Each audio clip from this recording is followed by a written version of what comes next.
Remember when every new electric vehicle was hyped as the Tesla killer? Headlines screamed it, analysts debated it, and investors actually believed that traditional automakers were on the verge of taking Tesla down.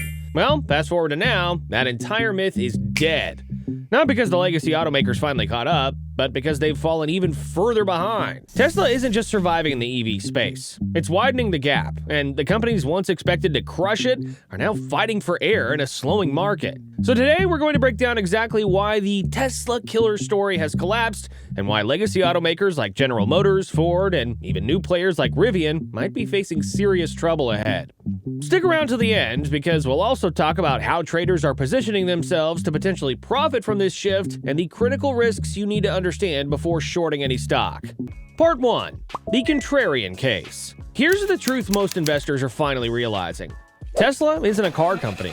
It's a tech and AI company that happens to build cars, and that's why competitors can't keep up. Tesla's dominance comes from 4 key moats: software, infrastructure, cost efficiency, and now AI innovation. First, software and AI. Tesla's full self-driving system learns from billions of real-world miles driven every day. That constant data feedback gives Tesla a lead no other automaker can match. While others test in controlled labs, Tesla improves in real time, sending over-the-air updates that upgrade cars overnight. Next, infrastructure. The supercharger network solved range anxiety years ago.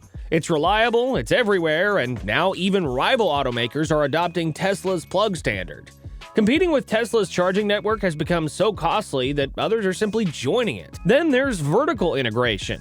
Tesla builds most of what it needs in-house: batteries, motors, software, inside its gigafactories. That control keeps costs low and innovation fast, something traditional automakers can't replicate because they rely on outside suppliers. And now comes the new frontier: Optimus. Tesla's humanoid robot isn't just a side project. It's the next step in its AI evolution. Built on the same neural networks that power FSD, Optimus is Tesla's bet on the automation of labor, a potential trillion-dollar market that no legacy automaker is even thinking about. So while others are still chasing Tesla's 2020 playbook, Tesla's already building in the 2030s. Meanwhile, the EV market is cooling. Analysts even expect EV market share could shrink in the next few years. Bottom line, Tesla's fortress is stronger than ever. Everyone else? They're still building castles on sand. Part 2. The short targets. Alright, now that we've set the stage, let's look at where the biggest cracks are showing. We're talking about 3 companies that are struggling under the weight of this EV transition: General Motors, Ford, and Rivian. Let's start with General Motors. GM has been pouring billions into electric vehicles, from the Chevrolet Bolt to the upcoming Cadillac Lyriq. On paper, that sounds great, but the reality? Their EV ramp-up has been far slower than expected. They're spending heavily, but returns just aren't showing up yet. To make things worse, GM paid over $1.1 billion in tariffs in a single quarter. That's a massive hit to profitability at a time when margins are already razor-thin. The EV slowdown means it'll take even longer for these vehicles to become profitable, if they ever do. GM's internal combustion engine, ICE business, is still what's keeping the lights on, but it's shrinking fast. The company's trying to move forward while its main source of cash flow is fading away. When you put it all together, GM is a giant trying to run uphill while bleeding money. Now let's talk about Ford.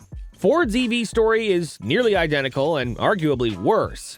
They've made a huge bet on electric vehicles, pouring billions into plants, battery partnerships, and new models like the F-150 Lightning and the Mustang Mach-E.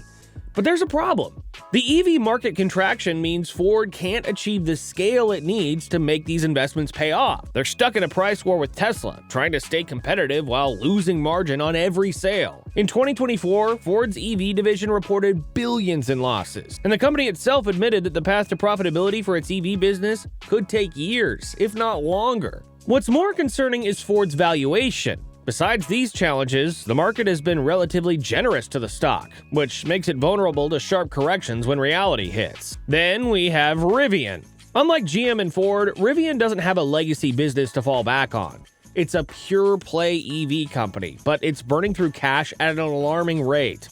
Rivian's trucks and SUVs are well-built and popular among enthusiasts, but they're expensive, and that's a big problem in a cooling economy. The company is focused on a niche segment: adventure-style vehicles, The company is focused on a niche segment, adventure-style vehicles, which are often the first to take a hit when consumer spending slows. Tesla, on the other hand, is expanding aggressively with the Cybertruck. Both will directly challenge Rivian's market position. Simply put, Rivian is fighting a two-front war against slowing demand and an unbeatable competitor. Unless it finds a sustainable way to scale and cut costs, it's walking a fine line toward dilution or more capital raises. So if you're looking at the short side of the EV market, those three, GM, Ford, and Rivian, stand out as high-risk, low-upside plays in an industry that's still years away from stabilization. Part 3. The risks and how to short. Before you rush into shorting anything, let's slow down and take a look at the other side of the argument.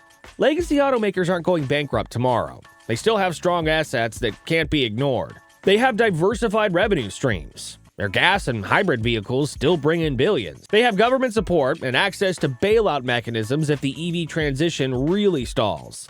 And perhaps most importantly, they have decades of manufacturing experience and a global supply chain that startups would kill for. So this isn't a they'll go to zero type of scenario. It's more like a slow bleed. Companies spending billions to catch up in a market that's shrinking faster than expected. If you want to trade this trend safely, you have options.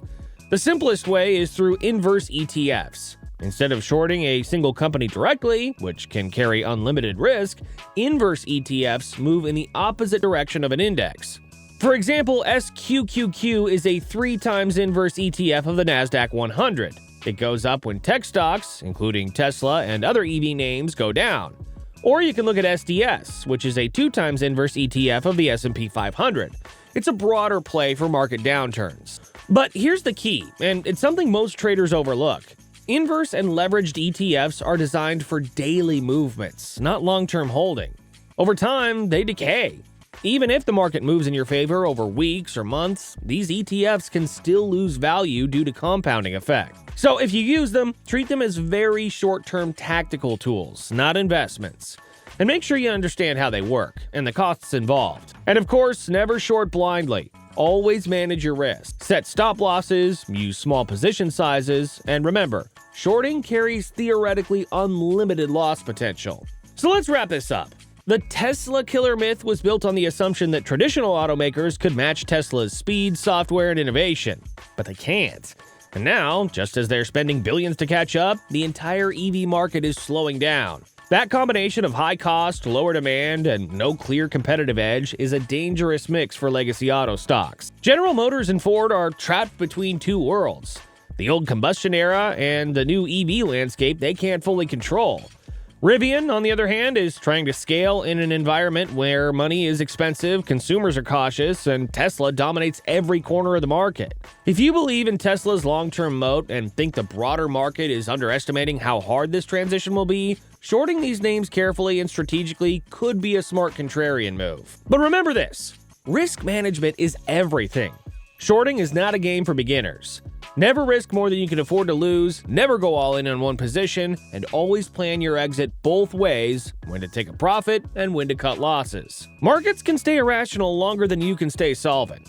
Play smart, stay informed, and think like a strategist, not a gambler. Thanks for watching. If you found this breakdown helpful, drop a comment below telling me which automaker you think is in the most trouble. And don't forget to subscribe to Elite Trade Club for more sharp, data-backed market insights.